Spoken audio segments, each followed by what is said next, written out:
ॐ शिवाय नमः। ॐ महेश्वराय नमः। ॐ शम्भवे नमः। ॐ पिनाकिने नमः। ॐ शशिशेखराय नमः। ॐ वामदेवाय नमः। ॐ विरूपाक्षाय नमः। ॐ कपर्दिने नमः। ॐ नीललोहिताय नमः। ॐ शङ्कराय नमः। ॐ शूलपाणये नमः। ॐ खट्वाङ्गिने नमः। ॐ विष्णुवल्लभाय नमः। ॐ शिपिविष्टाय नमः। ॐ अम्बिकानाथाय नमः। ॐ श्रीकण्ठाय नमः। ॐ भक्तवत्सलाय नमः। ॐ भवाय नमः। ॐ शर्वाय नमः। ॐ त्रिलोकेशाय नमः। ॐ शितिकण्ठाय नमः। ॐ शिवप्रियाय नमः। ॐ उग्राय नमः। ॐ कपालिने नमः। ॐ कौमारये नमः। ॐ अन्धकासुरसूदनाय नमः। ॐ गङ्गाधराय नमः। ॐ ललाटाक्षाय नमः। ॐ कालकालाय नमः। ॐ कृपानिधये नमः। ॐ भीमाय नमः। ॐ परशुहस्ताय नमः। ॐ मृगपाणये नमः। ॐ जटाधराय नमः। ॐ कैलासवासिने नमः। ॐ कवचिने नमः। ॐ कठोराय नमः। ॐ त्रिपुरान्तकाय नमः। ॐ वृषाङ्काय नमः। ॐ वृषभारूढाय नमः। ॐ भस्मोद्दूलितविग्रहाय नमः।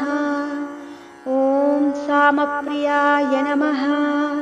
ॐ स्वरमयाय नमः। ॐ त्रयीमूर्तये नमः। ॐ अनीश्वराय नमः। ॐ सर्वज्ञाय नमः। ॐ परमात्मने नमः। ॐ सोमसूर्याग्निलोचनाय नमः। ॐ हविषे नमः। ॐ यज्ञमयाय नमः। ॐ सोमाय नमः। ॐ पञ्चवक्त्राय नमः। ॐ सदाशिवाय नमः। ॐ विश्वेश्वराय नमः। ॐ वीरभद्राय नमः। ॐ गणनाथाय नमः। ॐ प्रजापतये नमः। ॐ हिरण्यरेतसे नमः। ॐ दुर्दर्शाय नमः। ॐ गिरीशाय नमः। ॐ गिरिशाय नमः। ॐ अनघाय नमः। ॐ भुजङ्गभूषणाय नमः। ॐ भर्गाय नमः। ॐ गिरिधन्वने नमः। ॐ गिरिप्रियाय नमः। ॐ कृत्तिवाससे नमः।